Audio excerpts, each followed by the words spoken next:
Salut à tous les amis, j'espère que vous allez très très bien. On se retrouve aujourd'hui pour une nouvelle vidéo sur le bon état d'esprit à avoir sur Sorare. Ça va être une vidéo relativement rapide. Il y a, selon moi, 5 piliers à avoir, en tout cas à opter pour ne pas tilter, éviter en tout cas de tilter, éviter de vendre par précipitation, de faire en tout cas peut-être des erreurs dans votre money management sur ce rare. Je vais commencer tout de suite.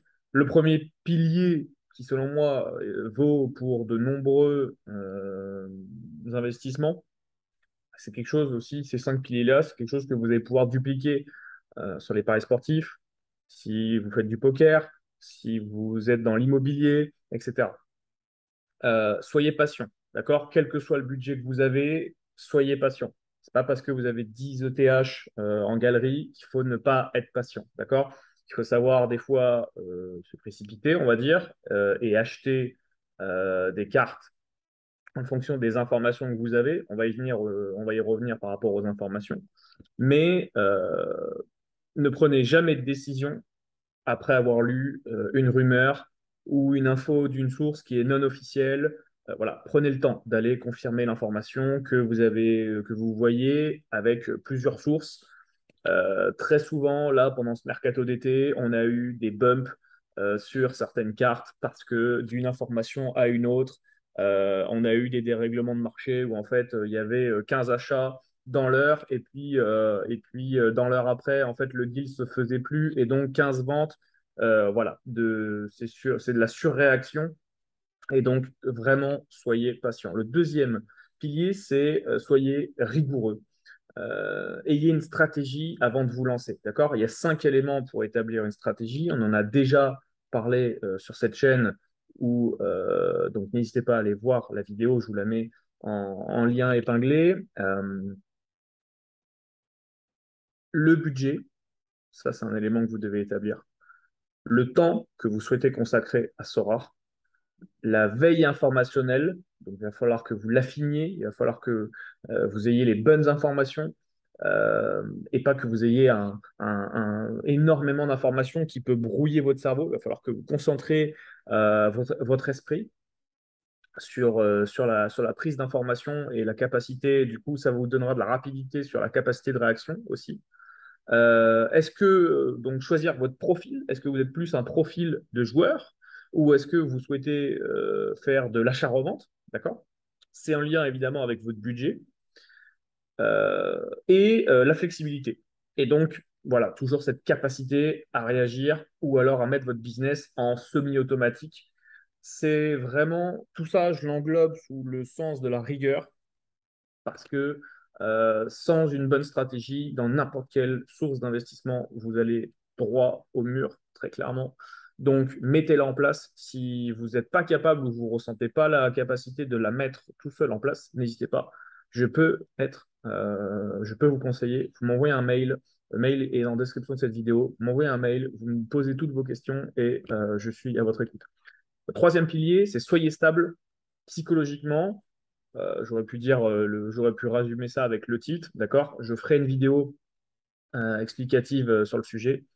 Euh, Venant des paris sportifs, connaissant la psychologie des parieurs dans des jeux d'argent, mais aussi de l'investissement au niveau global, avec le nombre de coachings que j'ai pu faire depuis maintenant 2016-2017, je sais qu'il y a au moins 150 raisons de faire n'importe quoi, ne pas respecter sa stratégie, renflouer votre compte en ETH, alors que le TH, ça se trouve, est très très haut, mais parce que vous êtes en train de tilter, et donc vous en moquez, acheter ou vendre sous un état émotionnel instable, euh, ça peut être votre vie perso, pro, etc., etc. Il y a vraiment beaucoup, beaucoup, beaucoup de raisons. Donc voilà, vraiment, faites attention,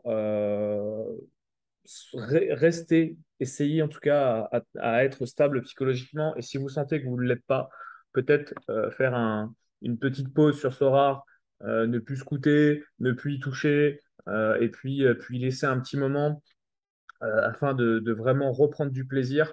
sur le jeu, parce que ça reste un jeu malgré tout, sur lequel vous investissez de l'argent, certes, mais vous devez quand même retrouver du plaisir dans ce que vous faites à ce niveau-là.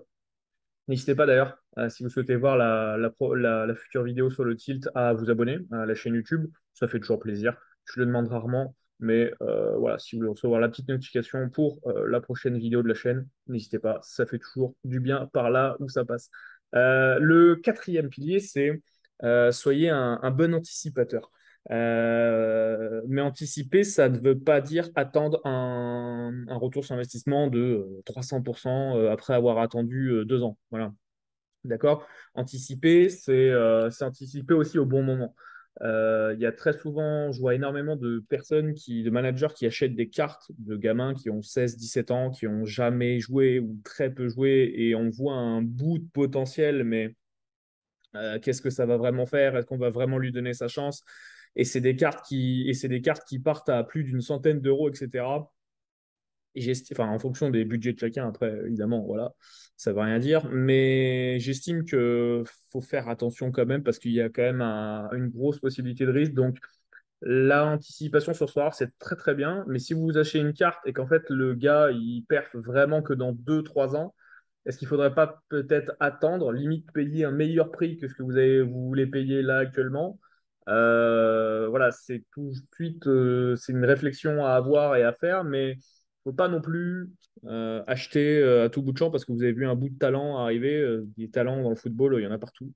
Il y en a sur toute la planète et partout. Donc voilà.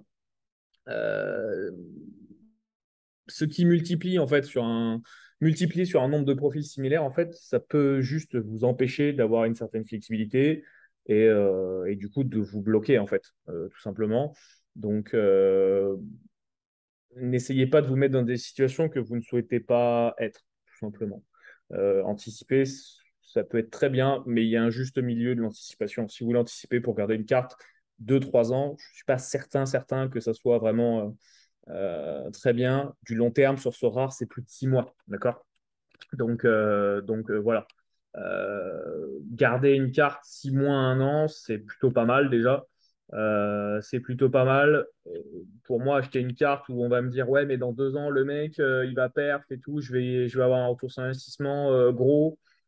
Je suis pas convaincu à 100% que ce soit le meilleur investissement là, tout de suite, maintenant à faire. J'ai envie de dire, tu auras le temps d'investir sur la carte dans 6 mois. Je suis pas sûr que la situation du gars aura bougé énormément. Le cinquième et dernier pilier, c'est soyez cool. Soyez cool parce que quand vous allez discuter avec un manager pour discuter d'une négociation, par exemple, que vous souhaitez mettre en place, quand vous avez vu une information erronée et que vous souhaitez dire publiquement que c'est une info non sourcée ou non officielle, alors employez des termes souples, soyez cool. Ne soyez pas dans la critique constante, mais soyez plutôt dans la bienveillance, le dialogue, la compréhension. Lorsqu'un manager veut pas faire de deal avec vous ou que votre équipe n'a pas perfait lors de la dernière Games Week, ou encore que vous voulez passer vos nerfs sur Sora, voilà, et donc du coup, bah, d'autres managers, soyez cool, les amis, vous inquiétez pas, ça va bien se passer. Tout le monde a des douilles tous les week-ends. Voilà, il y a des gens qui arrivent à avoir des récompenses et c'est très bien. Il y a des gens qui peuvent être énervés. On peut être énervé pour 10 000 raisons, il n'y a aucun souci là-dessus, mais soyez cool, soyez dans la bienveillance. En plus, le jeu et la communauté est dans ce mood-là.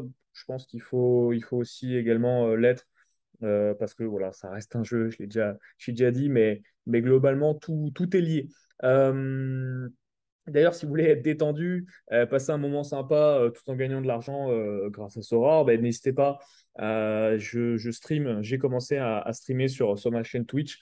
N'hésitez pas, le lien est en description. Et puis, de toute façon, vous avez toutes les vidéos qui sont sur la chaîne YouTube ici pour avoir de la valeur ajoutée. J'espère en tout cas que ça vous en apporte. Et puis, ça permet de discuter football, Sora. Ça peut être aussi autour du sport, des paris sportifs de manière générale. On est là en bons passionnés que nous sommes. Donc, pour faire le bilan, 5 piliers, patient, rigueur, stabilité, méthodique. Je peux appeler ça plutôt en termes méthodiques. Et cool, soyez cool. Si du coup, les amis, vous n'arrivez pas à vos fins à court terme, sachez que si vous avez cet état d'esprit-là, tôt ou tard, vous serez récompensé par vos actions. N'hésitez pas à me donner votre avis en commentaire ou me dire tout simplement si cette vidéo vous a apporté de la valeur. Je vous dis à la prochaine. Ciao, ciao.